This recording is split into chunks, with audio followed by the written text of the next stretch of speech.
ಈ ಸಂಜೆ ವೀಕ್ಷಕ ದೇವರುಗಳಿಗೆ ನನ್ನ ನಮಸ್ಕಾರ.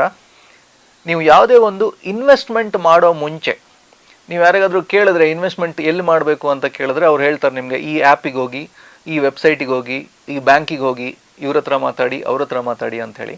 ನೀವು ನನ್ನ ಕೇಳೋದಾದರೆ ನೀವು ಫಸ್ಟ್ ಕುತ್ಕೊಂಡು ನೀವು ನಿಮಗೆ ಈ 3 ಪ್ರಶ್ನೆಗಳನ್ನು ಕೇಳಬೇಕು. ಈ 3 ಪ್ರಶ್ನೆಗಳು ಕೋಟಿ ಮೌಲ್ಯದ್ದು ಅಂತ ಹೇಳ್ತೀನಿ. ಯಾಕೆ ಅಂತ ಹೇಳಿದ್ರೆ ಈ 3 ಪ್ರಶ್ನೆಗಳನ್ನು ನೀವು ನಿಮ್ಮ ಹತ್ರ ಕೇಳದೆ ಎಲ್ಲಾದರೂ ಇನ್ವೆಸ್ಟ್ಮೆಂಟ್ ಮಾಡಲಿಕ್ಕೆ ಹೋದರೆ ನೀವು ದಾರಿ ತಪ್ಪುವ ಚಾನ್ಸಸ್ ತುಂಬ ಇದೆ. ಓಕೆ, ಸೊ ಇದೇನು 3 ಪ್ರಶ್ನೆಗಳು ಅಂತ ಒಂದು ಚುಟುಕಾಗಿ ನಾವು ಕೇಳೋಣ. ಸೊ ಫಸ್ಟ್ ಪ್ರಶ್ನೆ ಏನು ಅಂತ ಹೇಳಿದ್ರೆ, ಹೂಡಿಕೆ ಯಾಕೆ ಮಾಡಬೇಕು ಅಂಥೇಳಿ. ಸರ್ ಏನಿದು ಹೀಗೆ ಕೇಳ್ತಾ ಇದ್ರೆ, ಹೂಡಿಕೆ ಯಾಕೆ ಮಾಡಬೇಕು ಅಂತ ಹೇಳಿದ್ರೆ ಪ್ರಾಫಿಟ್ಗೋಸ್ಕರ ಮಾಡಬೇಕು ಅಂತ ಎಣಿಸ್ಬೋದು ನೀವು. ಆದರೆ ಹೂಡಿಕೆ ಯಾಕೆ ಮಾಡಬೇಕು ಅಂತ ಹೇಳೋದು ಒಂದು ಕ್ವಶನಿಗೆ ನಾನೇ ಆನ್ಸರ್ ಹೇಳ್ತೀನಿ, ನೀವು ಈ ಲೈನಲ್ಲಿ ಥಿಂಕ್ ಮಾಡಬೇಕಾಗತ್ತೆ. ಸೊ ಫಸ್ಟು ನಾವು ಏನು ಎಣಿಸ್ತೀವಿ, ಸೇವಿಂಗ್ಸ್ ಮತ್ತು ಇನ್ವೆಸ್ಟ್ಮೆಂಟ್ಸ್ ಸೇಮು ಅಂತ ಎಣಿಸ್ತೀವಿ. ಸೊ ಸೇವಿಂಗ್ಸ್ ಅಂದರೆ ಬೇರೆ, ಇನ್ವೆಸ್ಟ್ಮೆಂಟ್ ಅಂದರೆ ಬೇರೆ. ಸೊ ಸೇವಿಂಗ್ಸ್ ಅಂದರೆ ಏನು? ಸೇವಿಂಗ್ಸ್ ಅಂತ ಹೇಳಿದ್ರೆ ಫಾರ್ ಎಕ್ಸಾಂಪಲ್ ನಾವು ದುಡ್ಡಿಗೋಸ್ಕರ ಕೆಲಸ ಮಾಡ್ತೀವಿ, ಅದು ಸೇವಿಂಗ್ಸ್. ಅದರಲ್ಲಿ ಉಳಿತದೆ, ಅದನ್ನು ನಾವು ತೆಗೆದು ಸೇವಿಂಗ್ಸ್ ಬ್ಯಾಂಕಲ್ಲಿ ಹಾಕ್ತೀವಿ ಅಥವಾ ನಮ್ಮ ಲಾಕರಲ್ಲಿ ಇಡ್ತೀವಿ, ಇದನ್ನು ಸೇವಿಂಗ್ಸ್ ಅಂತ ಹೇಳ್ತೀವಿ. ಆದರೆ ನಾವಿವತ್ತು ಮಾತಾಡ್ತಾ ಇರೋದು ಹೂಡಿಕೆ ಅಂದರೆ ಇನ್ವೆಸ್ಟ್ಮೆಂಟ್ ಯಾಕೆ ಮಾಡಬೇಕು ಅಂಥೇಳಿ. ಇನ್ವೆಸ್ಟ್ಮೆಂಟ್ ಯಾಕೆ ಮಾಡಬೇಕು ಅಂತ ಹೇಳಿದ್ರೆ, ನೀವು ಬೇಸಿಕ್ಲಿ ನೀವು ಇಷ್ಟರವರೆಗೆ ದುಡ್ಡಿಗೋಸ್ಕರ ದುಡಿತಾ ಇದ್ದೀರಾ, ಆದರೆ ದುಡ್ಡನ್ನು ನಿಮಗೋಸ್ಕರ ದುಡಿಸೋದಕ್ಕೆ ಇನ್ವೆಸ್ಟ್ಮೆಂಟ್ ಅಂತ ಹೇಳ್ತೀವಿ. ಫಾರ್ ಎಕ್ಸಾಂಪಲ್ ನನ್ನ ಹತ್ರ ಒಂದು 5 ಲಕ್ಷ ರೂಪಾಯಿ ಇದೆ, ಅದರಿಂದ ನನಗೆ ಬಡ್ಡಿ ಬರ್ತಾ ಇದೆ. ಸೊ ಇದಂತ ಹೇಳಿದ್ರೆ ಏನು, ನನ್ನ ಮಂತ್ಲಿ ಇನ್ಕಮಿಗೆ ಅದೊಂದು ಎಡಿಷನ್ ಆಗ್ತಾ ಇದೆ.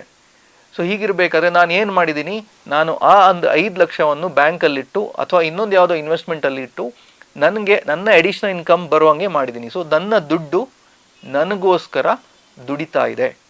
ಸೊ ಫಸ್ಟ್ ಕ್ವೆಶನ್, ನಾನು ಹೂಡಿಕೆ ಯಾಕೆ ಮಾಡಬೇಕು ಅಂತ ಹೇಳಿದ್ರೆ, ನೀವು ಹೂಡಿಕೆ ಯಾಕೆ ಮಾಡಬೇಕು ಅಂತ ಹೇಳಿದ್ರೆ ನಿಮ್ಮ ದುಡ್ಡು ನಿಮಗೋಸ್ಕರ ದುಡಿಬೇಕು.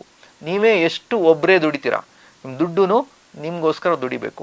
ಸೊ ಇದು ಫಸ್ಟ್ ಕ್ವೆಶನ್ ನಿಮ್ಮ ಹತ್ರ ಮನಸ್ಸಲ್ಲಿರಬೇಕು. ಸೆಕೆಂಡ್ ಕ್ವೆಶನ್ ಏನು ಅಂತ ಕೇಳಿದ್ರೆ, ನೀವು ಹೂಡಿಕೆ ಉದ್ದೇಶ ಏನು ಅಂಥೇಳಿ. ಹೂಡಿಕೆ ಉದ್ದೇಶ ಏನು? ಹೂಡಿಕೆ ಉದ್ದೇಶ ಪ್ರಾಫಿಟ್ ಮಾಡೋದು ಮಾತ್ರ ಅಲ್ಲ. ಹೂಡಿಕೆ ಉದ್ದೇಶ, ನಂಗೆ ತುಂಬ ಜನ ಹೇಳ್ತಾರೆ ಸರ್ ಹೂಡಿಕೆ ಉದ್ದೇಶ ಪ್ರಾಫಿಟ್ ಮಾಡೋದು. ಪ್ರಾಫಿಟ್ ಮಾಡೋದು ಅಂತ ಹೇಳಿದ್ರೆ ಓಕೆ 1 ಲಕ್ಷ ಹಾಕಿದ್ದೀನಿ, ಓಕೆ 1.5 ಲಕ್ಷ ಆಯಿತು, 1 ಲಕ್ಷ 1.5 ಲಕ್ಷ ಹಾಕಿದ್ದು 2 ಲಕ್ಷ ಆಯಿತು, ಸೊ 2 ಲ್ಯಾಕ್ಸ್ ಆಯಿತು. ಬಟ್ ಏನಕ್ಕೆ ನೀವು ಇನ್ವೆಸ್ಟ್ ಮಾಡ್ತಾ ಇದ್ದೀರಿ?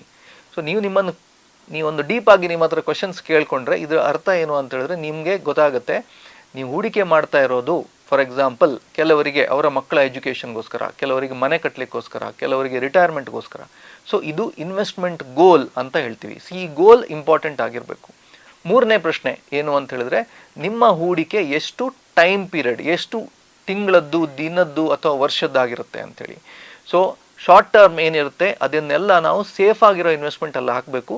ಲಾಂಗ್ ಟರ್ಮ್ ಇರೋದ್ರನ್ನು ನಾವು ಸ್ವಲ್ಪ ರಿಸ್ಕ್ ಇರೋದು, ಚೆನ್ನಾಗಿ ರಿಟರ್ನ್ಸ್ ಕೊಡೋದ್ರಲ್ಲಿ ಹಾಕ್ಬೋದು. ಸೊ ಈ 3 ಪ್ರಶ್ನೆಗಳನ್ನು ನೀವು ನಿಮ್ಮ ಹತ್ರ ಕೇಳಿಕೊಳ್ಳದೆ ಇನ್ವೆಸ್ಟ್ ಮಾಡಲಿಕ್ಕೆ ಹೋಗೋದು ಸೂಕ್ತ ಅಲ್ಲ ಅಂಥೇಳಿ ನನ್ನ ಭಾವನೆ. ಧನ್ಯವಾದ.